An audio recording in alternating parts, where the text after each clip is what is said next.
พระอาทิตย์พระจันทร์ก็ได้กันได้แล้วกับชีวิตของสัตว์ในโลกนี้จะรอทอดต้นไม้ใบหญ้าเพิ่นละเกิดมาแล้วแก่เจ็บตายแต่ว่าเขาได้มาเกิดเป็นมนุษย์ทั้งที่เอาดีใช้ตัวให้มันได้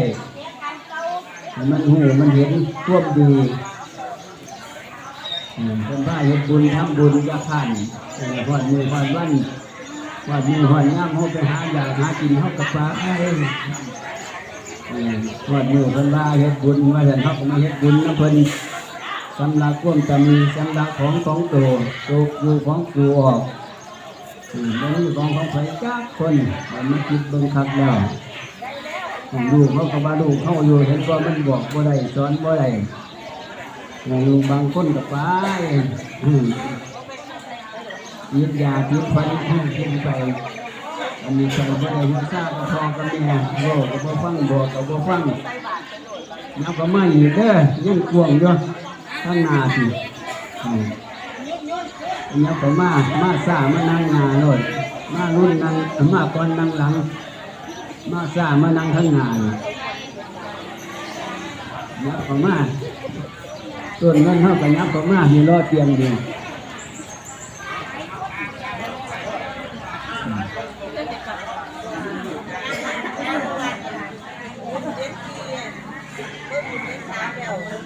บุญนี่มันเคยกันเกี่ยวเขาโบราณกันได้ชื่อไม่พาตังให้เช็ดใช้ได้ให้ทำใช้ได้ใช้สั่งใช้ก็ได้ไม่ได้ว่าขยันย่นตลอดหอดพระสงฆ์องค์เจ้าใช้เช็ดใช้ได้ใช้ทำใช้ได้ไม่ได้เอาไม่ได้หลายประเทศเอาทำเอาวัดเป็นสถานที่อันนี้ของห้องคือ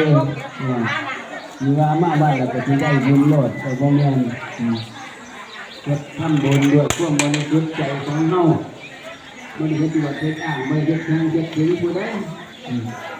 เฮ็ดเกี่ยสำลักความแต่มีเพียงน้อยสำลักความโลภความโกรธความหลงของเฮาสำลักตัวกูของกูวันนี้ของกูคนผู้ใดเกิดตายไปหลายที่พอแม่ต่อเจ้าของเฮาตายไปเพิ่นได้ยินไปนั่งบ่เป็นตัวหน้ากูให้กูของกูตลอดห้องสังขารก็บ่ได้นี่แหละเป็นเจ้าข้าให้เฮาเช็ดบุญเช็ดท่านประจำปีประจำเดือนไปในมาที่ละครั้งยกตาเขาบุญกับที่นั่นคือให้บุญพอดีเรื่องเฮาจงรักจิตจงรักใจครับยึดมั่นถือมั่นในก็ว่าของกูไม่ได้ไปนั่งสังขารของเฮาก็ยังบ่ได้ก็ยังเอาไปเผาไฟเลยไปเผาไฟกินที่เจอเป็นหน้าของเราจันใจได้พิจารณาเป็นเราพิจารณาเป็นของไฟของมันเป็นตัวห้องอยู่ได้เป็นตัวห้องก็มีเวลานี่มันจะเพียงไรขาดกีคือดินน้ำลมไฟขาดกีปัญหาคือน้ำคือตาหูจมูกลิ้นกายใจนั่นเป็นผ้าเอาบุญเพื่อบุญจริงคือบุญจิตบุญใจบุญภายนอกคือบุญตาบุญทองบุญหมอหล่อหมอลำบุญยิ้มบุญหมอหล่อหมอลำตัวเพื่อตัวข้าว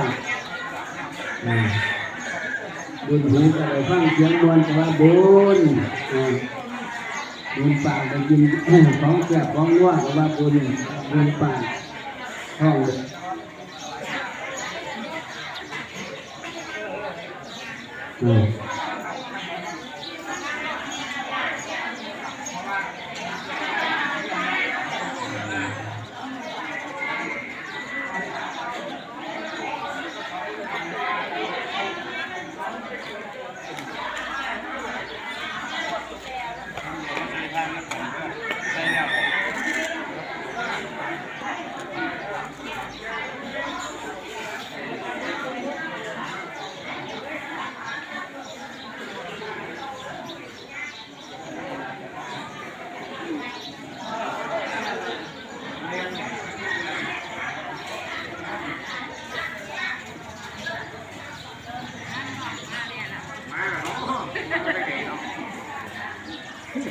มาอยู่แล้ว